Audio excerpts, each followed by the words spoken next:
Mesdames, Messieurs, bonjour. Très heureux de vous retrouver dans ce 13h au Bénin. Voici le sommaire. Ce lundi matin, 1885 candidats planchent pour l'examen du diplôme de technicien industriel DTI. Les candidats sont évalués dans plusieurs filières majeures telles que l'électronique, bâtiment, travaux publics, froid, climatisation et bien d'autres. Au centre de composition de lycée Koulibaly et de Pondéou, le démarrage a été effectif. Ensuite, une forte pluie accompagnée de vents violents s'est abattue dans la soirée de ce dimanche 17 mai à Parakou. Cette pluie était accompagnée d'une grande quantité de grêle. Les images de ces petits cailloux de glace sont devenues virales sur les réseaux sociaux. Dans ce 13h au Bénin, nous interrogeons le directeur général de Météo Bénin. Et puis enfin, les handballeuses béninoises championnes d'Afrique de handball de plage sont déjà tournées vers la préparation du mondial de juin 2026.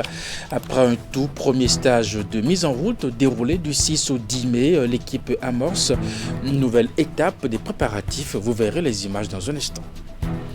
Et voilà pour vous le sommaire de cette édition. À nouveau bonjour et bienvenue si vous nous rejoignez. L'examen du diplôme de technicien industriel DTI a été lancé ce lundi matin sur l'ensemble du territoire national. Les candidats sont évalués dans plusieurs filières majeures telles que l'électronique bâtiment, travaux publics, froid, climatisation et bien d'autres. Au centre de composition du lycée Koulibaly et de Pondéou, le démarrage a été effectif. Plus de 1885 candidats planchent pour cet examen. Voici les images. Bâtiments, travaux publics, froid et climatisation, mécanique automobile, opérateur géomètre, fabrication mécanique. Voilà autant de filières dans lesquelles planchent depuis ce lundi 18 mai 2026 les candidats à l'examen du diplôme du technicien industriel sur l'ensemble du territoire national. Dans les centres de composition des lycées Koulibaly et de Pondéou à Cotonou, ils sont au total 1885 candidats à l'assaut de ce diplôme. Le démarrage a été effectué sans anicroche. On a bien démarré. Et notre centre compte 603 candidats répartis dans 8 spécialités. Et depuis 8 heures, on a déjà lancé les épreuves et il n'y a pas d'incident. Effectivement, le diplôme de technicien des sciences et techniques industrielles STI a démarré. Et ce matin, au centre du lycée technique professionnel Koulibaly, tout s'est bien passé, on a bien démarré. Cet examen va se poursuivre jusqu'au vendredi prochain. Les responsables des différents centres ont saisi cette occasion pour prodiguer des conseils à l'endroit des parents et candidats pour le bon déroulement de cet examen. J'appelle d'abord les parents des candidats à les suivre, à leur rappeler qu'il faut venir au centre à l'heure et puis avec les documents, tous les documents qu'il faut, notamment la carte d'identité en cours de validité. Que les parents veillent sur leurs apprenants afin qu'ils ne soient pas en retard durant les 4 jours. Et également, c'est la période des pluies. Et donc, il faut qu'ils veillent pour que, même s'il y a la pluie, que les candidats puissent être au centre à l'heure. Le DTI est un diplôme reconnu par l'État, équivalent au baccalauréat avec un accès direct au concours et à l'enseignement supérieur. L'examen blanc du certificat d'études primaires au niveau départemental a commencé ce lundi sur l'ensemble du territoire. Dans le littoral, la première épreuve compréhension de l'écrit a été lancée à 8h30 au centre de composition du complexe scolaire Siquet Sud où était Vigile Rodignon et Rachid Zoubérou. Voici les images. Pendant que les candidats déjà en salle attendent patiemment la première épreuve, une délégation du centre s'avance vers une salle et fait son entrée. Ensemble avec les enfants, ils ont procédé aux vérifications d'usage en ce qui concerne les mesures de sécurité autour de l'enveloppe contenant les épreuves. Occasion pour la chef centre de prononcer quelques mots d'assurance à l'endroit des candidats. Et l'examen blanc vous prépare à affronter l'examen proprement dit. Donc, pas de peur, pas de panique. Soyez sereins, vous allez composer, vous allez faire montre de votre capacité. C'est ce que vous avez l'habitude de faire en classe. Donc, soyez disciplinés et nous vous souhaitons déjà bonne chance pour la première épreuve de lecture. Regardez, qui va me dire ce qu'il lit là? Oui.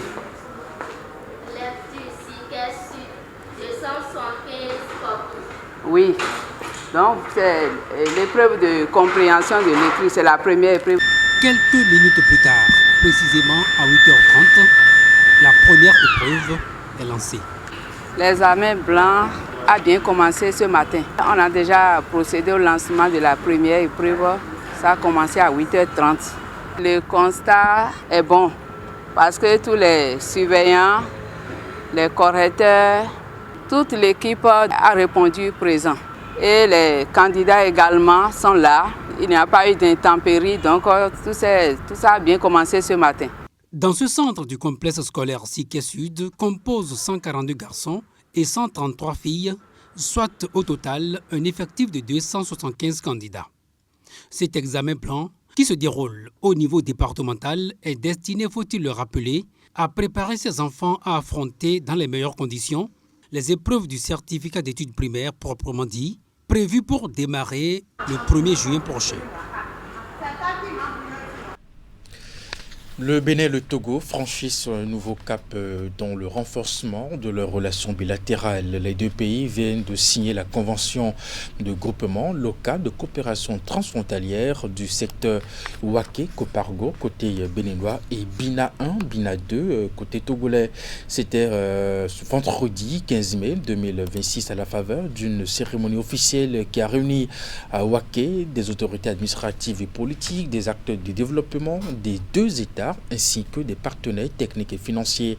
À travers cet accord, les deux parties entendent consolider les échanges et promouvoir le développement des zones frontalières et renforcer l'intégration entre les communautés justement de part et d'autre de la zone frontalière. Reportage Jacques Degbé, Socrate à Dantoné. Signature officielle de la convention entre les maires de Waké et Kopargo côté béninois et leurs homologues de Bina 1 et Bina 2 côté togolais. Suivi de la cérémonie de port d'échappe, deux actes symboliques fort simples, mais d'une grande portée dans la coopération transfrontalière entre le Bénin et le Togo. L'événement qui nous réunit ce jour constitue une étape historique et décisive dans le processus de construction d'un espace transfrontalier dynamique, solidaire et prospère entre les collectivités territoriales du Bénin et du Togo. Ce groupement, dénommé Wakobina, n'est pas une simple structure administrative, mais un cadre concret de concertation, de coordination et d'action commune. En institutionnalisant la coopération transfrontalière, nos États réaffirment leur engagement en faveur de la paix, du développement local, de la libre circulation, de la prévention des conflits. Bina 1, Bina 2, Waké et Kopargo démontrent qu'une coopération fondée sur la confiance mutuelle et la solidarité peut produire des résultats tangibles au bénéfice direct de nos populations. Cette signature de convention est l'aboutissement d'un processus entamé depuis mai 2017 grâce à l'accompagnement de la GIZ et du programme frontière de l'Union africaine. L'Allemand réitère son engagement à vos côtés pour faire des zones frontalières des espaces de liaison et de solidarité. Autre temps fort de la cérémonie, la visite de la bonne frontière. À l'est, c'est le Bénin et à l'ouest, c'est le Togo. La visite du site maraîcher de Ndiakada à Séméré et la pose de la première pierre pour la construction d'une école. Un ouvrage de référence vient d'enrichir la bibliothèque de tourisme béninois. Ce livre consacré à la réglementation en matière de tourisme au Bénin a été officiellement lancé ce samedi, offrant désormais à tout acteur du secteur une boussole pour naviguer dans un environnement justement professionnel en pleine mutation. Voici le compte rendu.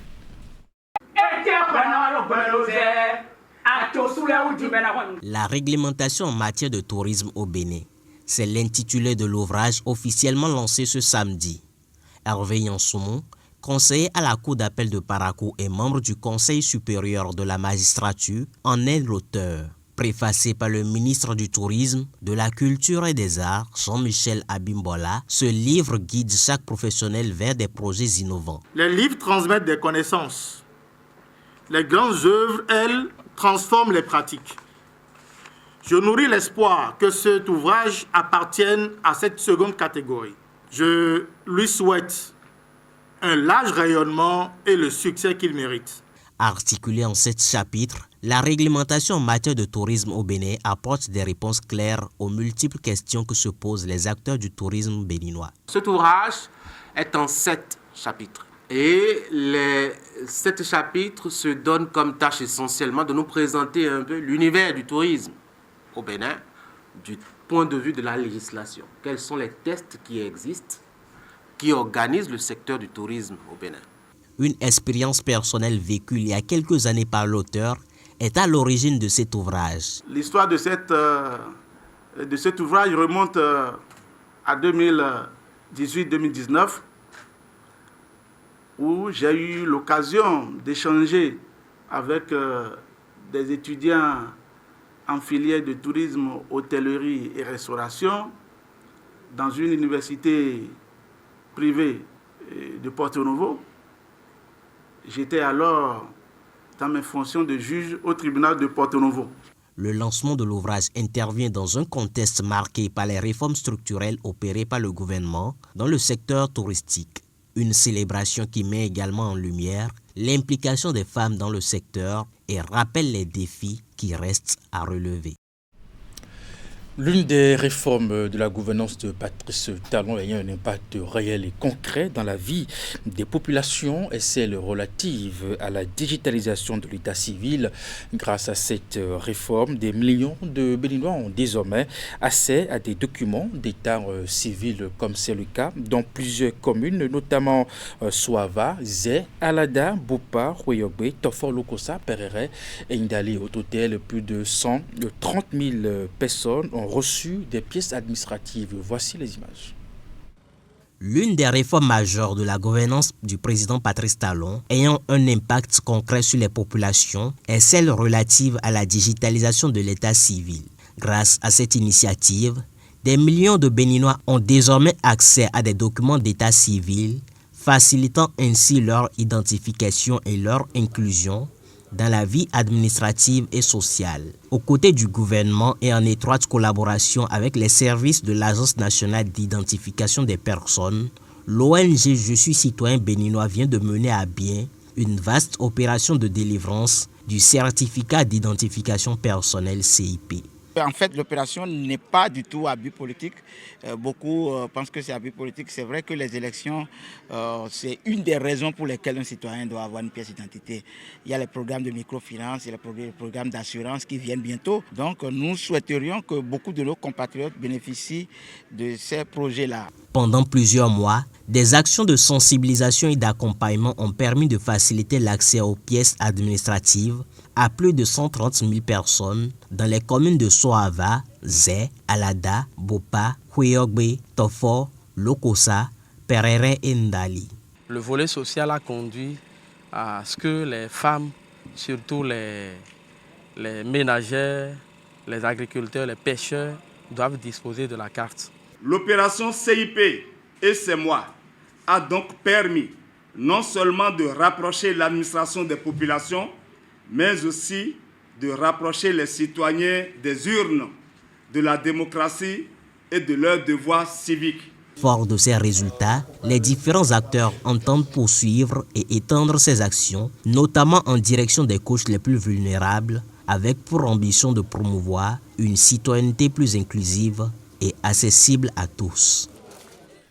En image, on parle de sport, une performance sportive remarquable du week-end pour justement évoluer dans cette édition. Odile Arouanwanou est de nouveau championne d'Afrique, 4e titre de championne d'Afrique pour l'athlète internationale béninoise qui reste reine du continent au niveau des épreuves combinées. Après longue période hors de la piste et surtout d'incertitude, Odile revient sur la scène sportive et marque à nouveau les esprits.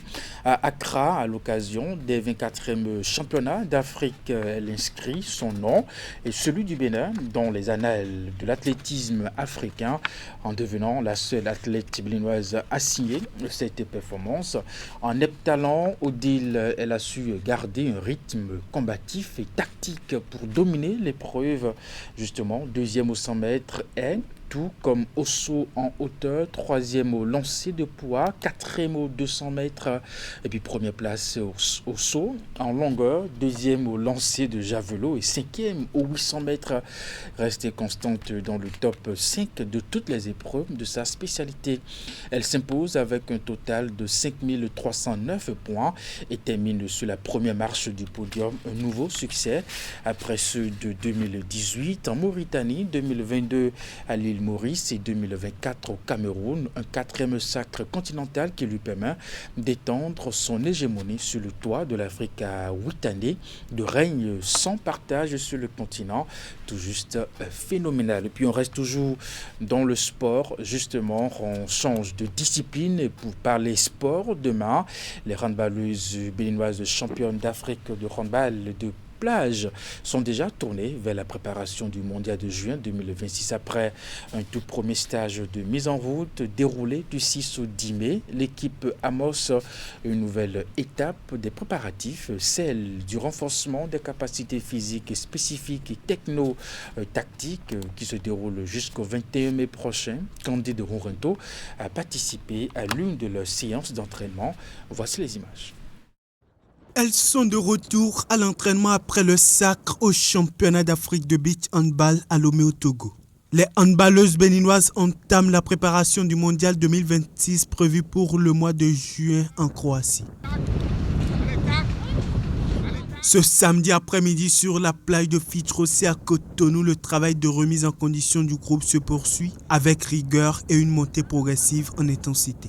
Un atelier singulier axé sur la vitesse lance les hostilités pour les joueuses qui affichent engagement et concentration.